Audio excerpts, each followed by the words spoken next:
Hello, dear viewers, and welcome to another episode of Chris's Awareness Hits. That's two S's on Chris's, two S's on awareness, and one S on knits. Now, this is a podcast, journal, whatever you want to talk about, call it, where I go over my life here in Japan and what I'm doing as far as my stitch work is concerned. Whether I'm knitting or crocheting, or just want to talk about some yarn. This is where I do that. I also talk about my life in Japan and different issues I want to bring awareness to, such as the issue of homelessness or the issue of, mental health issues among men and minorities, or whatever it is that is the issue of the month. So let's start with my finished objects. This week has been a little bit difficult. I'm busy at work. I joined a gym thing. I go to work and then I go to the gym and then I'm tired. And then I don't have enough. I have enough energy to eat dinner and then it's like bedtime. Because I go to the gym for like an hour, hour and a half. Which I realize is probably too much. But hey.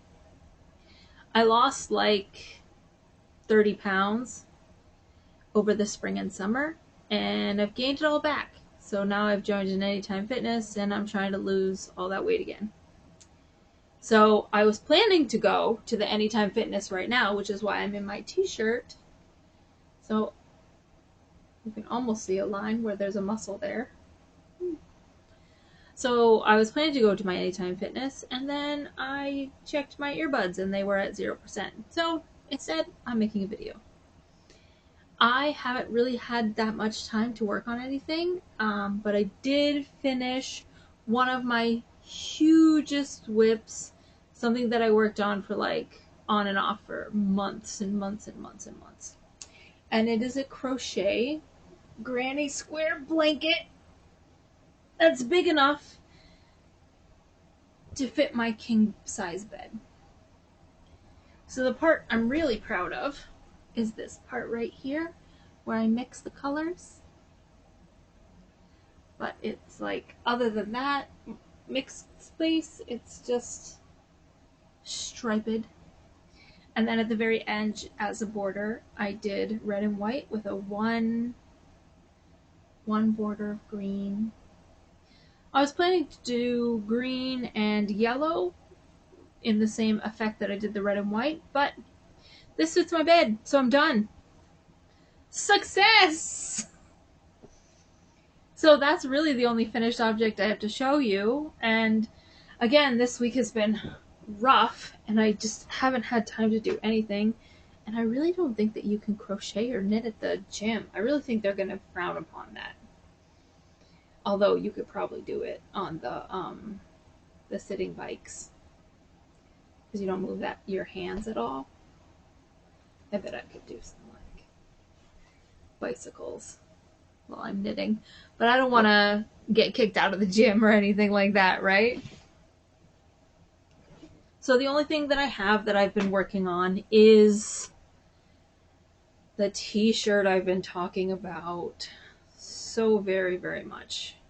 I'm about halfway across my neckline, a little bit more than halfway across my neckline, and then I should be able to join my two panels and add a sleeve. This project really won't take that long, honestly, because I'm using a 5mm needle with quite a thick thread. I would say that's 4. And I've been doing a lot of work with 2s, sport weights, fingering weights. I do have one more finished object to show you, but it's in my backpack, which is over there. And if I go over there, then I might have to edit again. And I really don't like editing. I really find it stressful to watch myself back and be like, oh god, that's me? Ugh, why is one sleeve shorter than the other? Why did I think it was okay to wear a t-shirt? I just spend the whole time like talking bad about myself to myself. So editing is not something that I enjoy. It is not something that is good for my mental health. But if you guys are willing to wait for like 10 seconds, I can go get you another finished object. So I'll even count down while I'm going, so you know when I'm going to be back. Sound like a fair deal? 10, 9, 8, 7, 6, 5, 4, 3, 2, 1. And I'm back. So some of you will remember from way back when I started this shawl. It is a very basic shawl. It is a V-stitch shawl. And let's see if I can get this true to color. It's like a forest green and then like tree brown. And now that I have completed the part that goes around your neck, if you're gonna put it on this way and then have it wrap around, I'm starting stripes. So now I'm gonna be doing stripes of the 3 stripes of brown, 3 rows of brown, 3 rows of green, and then my final like 5 or 10 rows are gonna be the brown. So if I want to wear it like this, it'll be mostly brown with some green, forest green. And if I want to wear it like this, it'll be mostly green with some forest, like tree brown. And I really think that it's going to end up being a beautiful shawl that I can wear, but it's something that I've been working on off and on because I really only work on it at work, because honestly, my break time at work is where I have my most time. I'm actually taking my breaks at work because I deserve them and they're in my contract and I'm taking them. And you can't stop me because it's illegal. So that's kind of how I feel about that. Little update on my Daruma. I've been like putting him over on this side. He's behind my like iPad. And he keeps like peeping out. Like his little face just appears and he looks so sad because he's like fallen over. And he's just like, hey, will you do something with me? Put an eye on me. Oh.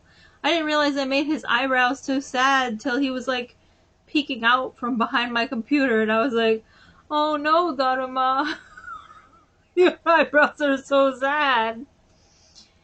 So I have to figure out what I'm going to do with him. I think my last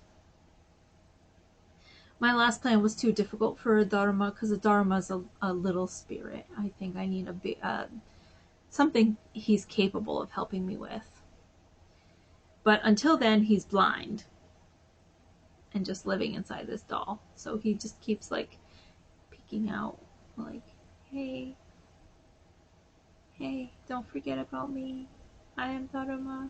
Help. I will help you for giving me this place to live. But I am sad because you have not given me any eyes yet.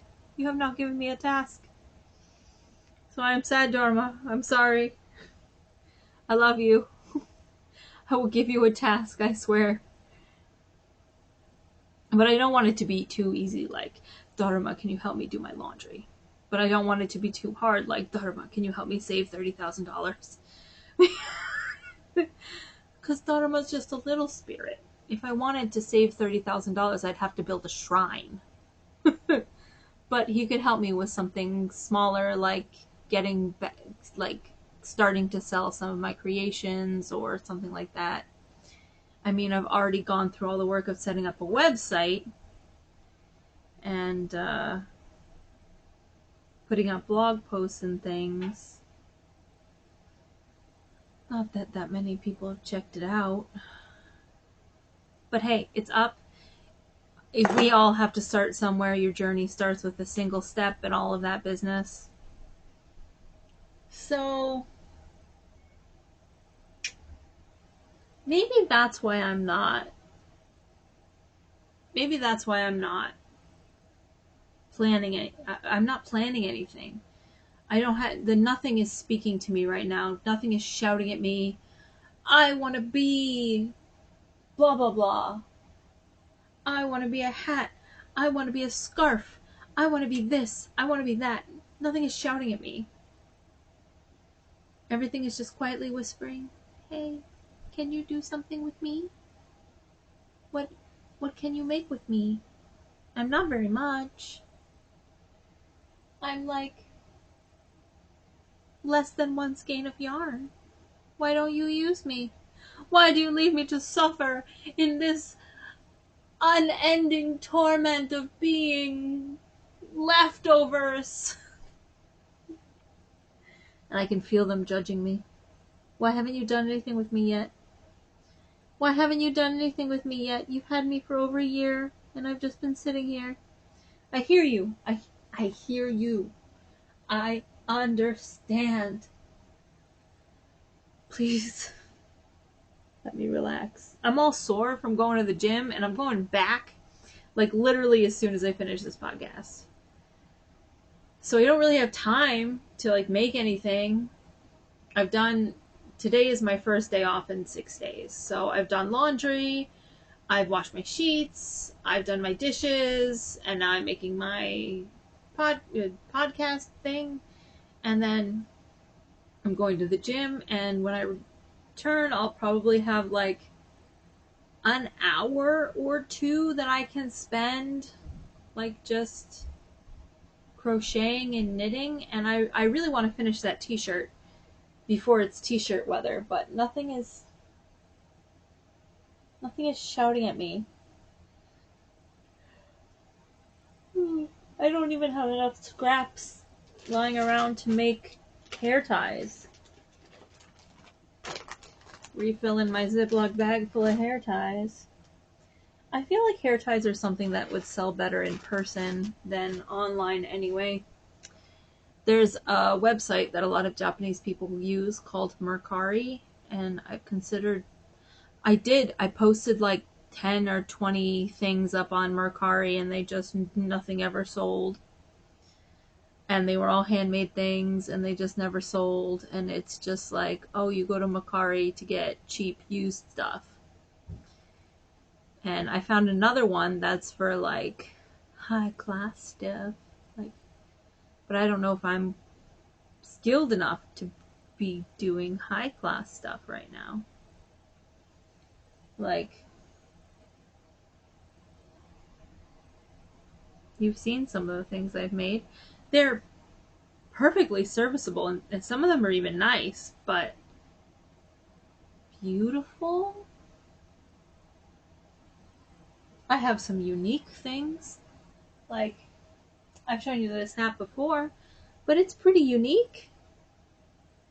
With the orange and the pink. And then it's flippable. So it can be an entirely pink hat, and nobody would ever know that you had the orange underneath. I think that's a cool concept. I think that's cute. I mean, you can see like little peeks through of orange, changing the marled effect a little bit, but I also think that that's cute.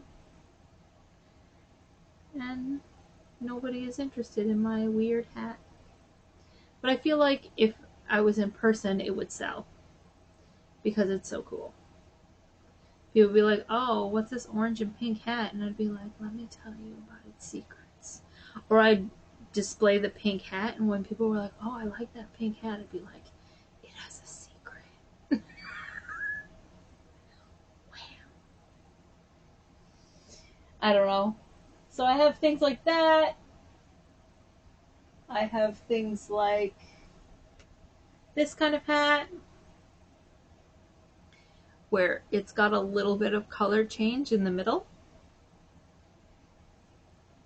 But if you go to the other side, there's no color change. So basically it went from a white on this side to a white and then a cream. So you can kind of see where it goes from the white to the cream. Oh, it needs to be blocked, but you can see where it goes from the white to the cream because I ran out of yarn. You can see where I took a month-long break. Oh, I really have to do something about that. Yeah. So, and then it ends in the white again. So when you put it on, you have the subtle effect of the white and then the cream and then the white again. And this one is like a slouchy one. So it would be like that. The only thing I don't like is you can see how dark my hair is through it. It's not really particularly thick. But it's hot. These hats, they get so hot. They get so hot. You're like, I could walk around with this hat and a t-shirt and shorts in the middle of winter and I will still be warm. Because they're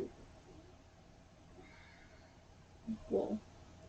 But no one seems interested in them because they're unique and different, and I am a unique and different individual, and there's absolutely nothing wrong with that. Absolutely nothing wrong with being a unique and different individual who makes different things or, you know, just doesn't follow the marching band. And I don't think there's anything wrong with that. Alright, so let's see. What can I tell you about life here in Japan? Oh, I can tell you about washing your knits here in Japan. Well, I will tell you that if you own a washing machine, you do not own a dryer. So if you want to wash your wool knits, just put them on gentle cycle and put them in a bag, like a wash laundry bag, because there's no hot water and there's no dryer. So I got this like giant drying like flat rack where I can dry my knits flat.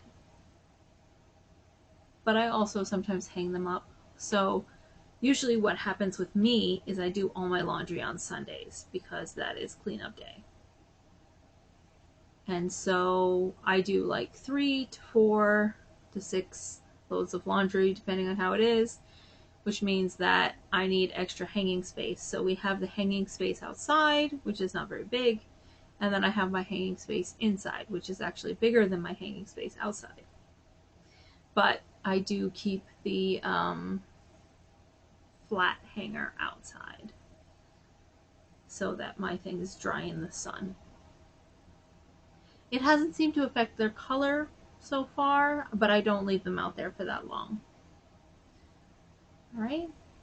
So, yeah. If you want to use a washer and a dryer, you have to go to a laundromat. And even then, I'm pretty sure the washers there only do cold water. Because that's just how Japan is. Why do we need hot water? We don't need it. You're just heating up the water for no reason. The thing that removes stains and removes smells is your detergent and your agitation. And that's literally all Japan washers do. They're like, they don't even have an agitator in the middle. They are just a drum that goes like this.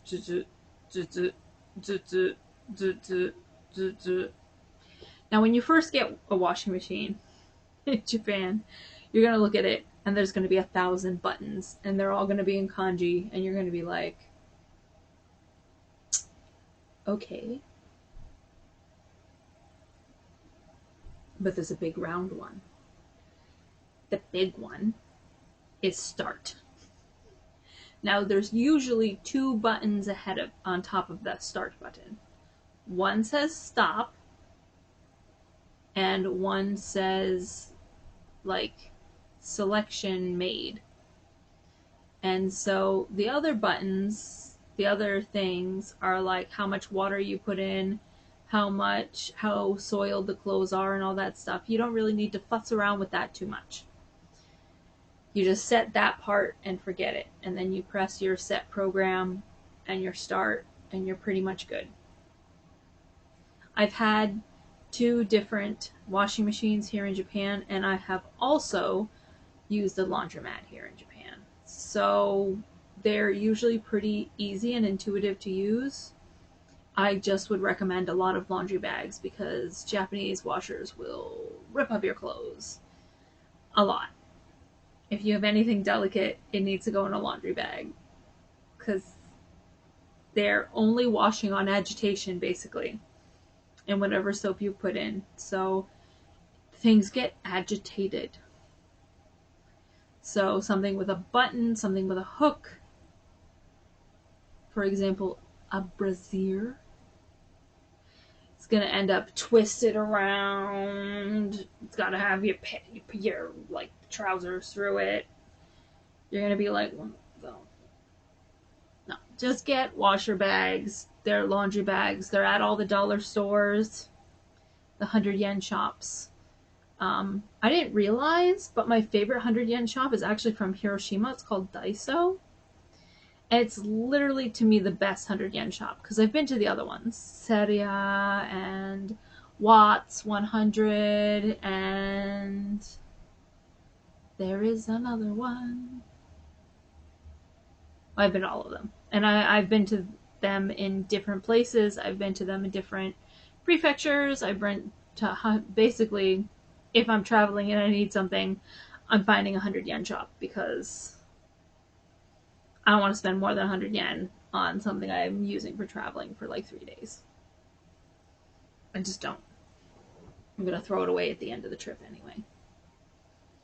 So, yeah, if you come here, I really recommend the 100 yen shops. They have pretty much everything you need to set up an entire household except for furniture, and you can get those at recycle shops. So the recycle part is actually in katakana. The recycle part is actually in katakana, so it's like recycle shop. So it's all in Japanese English because they like English. We have loan words, and so like taco or kimono or ninja, we just take the word and we make it part of our own. Now, and we don't always pronounce them right. We don't. We're just like, whatever. We're just gonna pronounce it how we're gonna pronounce it, and you just gotta deal with it. And the Japanese are the same way. The Japanese language only has like 50 some odd sounds, and the English language has 200 some odd. So when they change something into Japanese, they use their syllabary, which means that to say the words correctly, you have to use their syllabary, which occasionally makes you sound like a racist.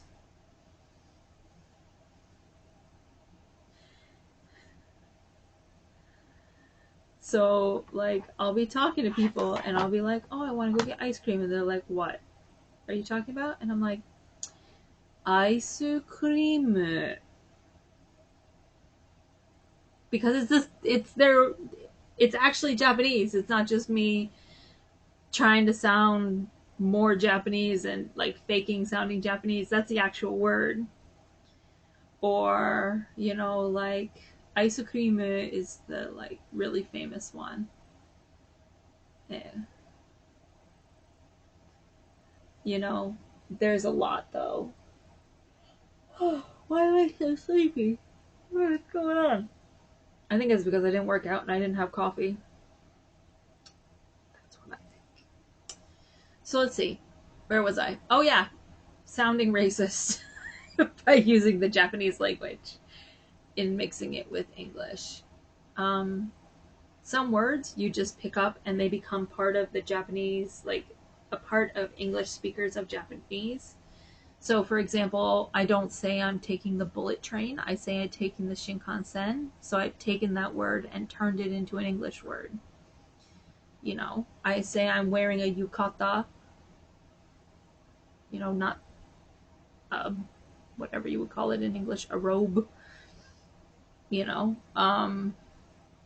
so some words, some Japanese words have made it into my English vocabulary, and without sounding racist, because I just take the word and add it to my English vocabulary. But sometimes when I have to change English words into Japanese words, it sounds bad. It sounds like I'm making fun of their accent, but I'm not. It's because they have a different syllabary. I'm not making fun of their accent. That's just how they say the word.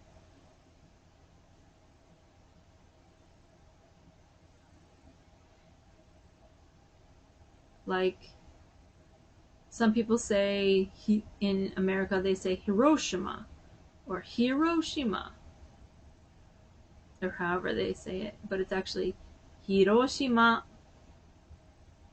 Hiroshima. You don't put an emphasis on any of the words. So if I'm like, oh yeah, I'm from Hiroshima, people are like, that was weird. But I did the same thing when I lived in China. I'd be like, oh yeah, I went to visit Beijing.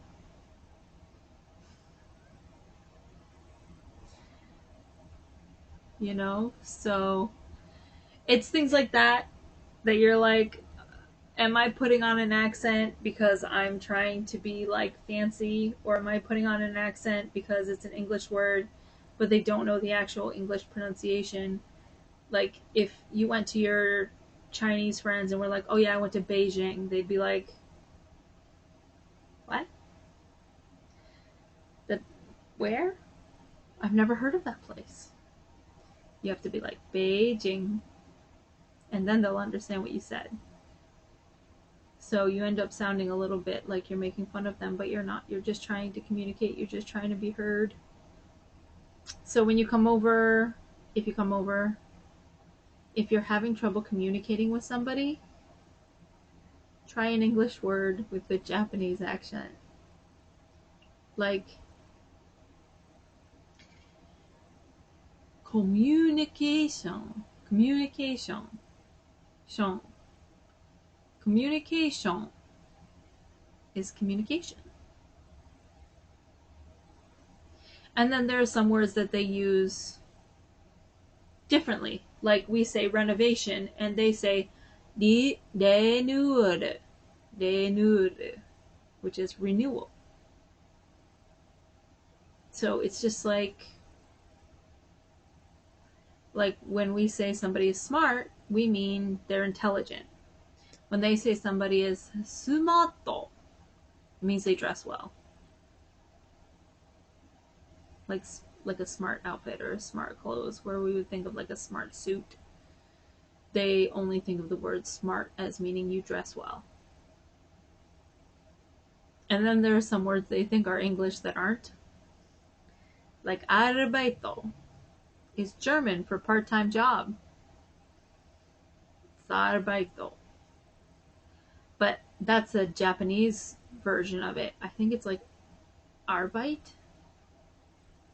I don't know what the German version of it is. I only know the Japanese version of it. Or like chestnuts, they say marron. Marron. And then they're like, what? You don't know what marron means? Isn't it English? And you're like, no. Or bread is pang. P-A-N. Pang. Which they got from the Portuguese or the Dutch or whoever showed up first. And they're like, oh yeah, melon pang. And you're thinking, okay, melon could be melon. I think it's melon. Pan.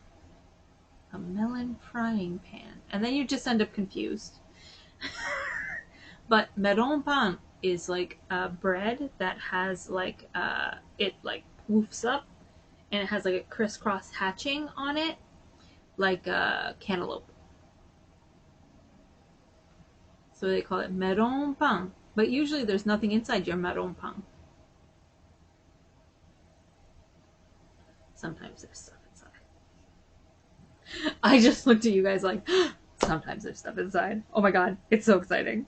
But you can get a meron pan with custard, with red beans, with cream.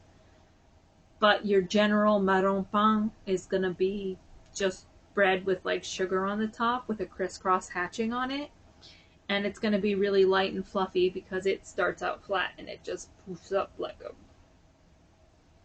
that when they bake it. I don't know. It's good. I have no problems with meron pan. But they have all kinds of different pan. Spaghetti pan, curry pan, or kare pan. So, like, they change vowels sometimes. Curry becomes kare. And then you're just sitting there like, kare, kare, kare. Curry? But that's the joy of learning a foreign language that has loan words. And then when they are in America and we're like, oh, sushi, they're like, what? Sushi. And we're like, yeah, sushi. Karaoke. And they're like, karaoke. Let's do karaoke. And they're like, what's that? Oh, karaoke. Okay, yeah, let's do karaoke. That sounds fun. And then they realize that our karaoke is in front of a full bar. And their karaoke is in individual rooms with your own group only. So let's say my friend and I wanted to do karaoke here in Japan. We would be ushered into a room with a karaoke box and microphones, and we'd choose our songs and we'd sing to each other. No outside jeers, no like, you're taking up the machine, no sharing. They bring drinks to your private room for you. Like, they'll bring food. Things. It's nice. It's real nice. Karaoke is a completely different experience than American karaoke. Completely different experience. So if you are here in Japan, even though you've done karaoke, I do recommend karaoke. Okay, now I've been talking for 30 minutes. And I can feel myself getting like, I can talk, getting like manic. So I'm gonna have to say goodbye. It was really nice talking to you guys. I will talk to you soon. I will try to get some work done. And hopefully now I'm charged up enough to go to the gym and like get some of this manic energy out and just be ready for you guys on my next episode. See you soon.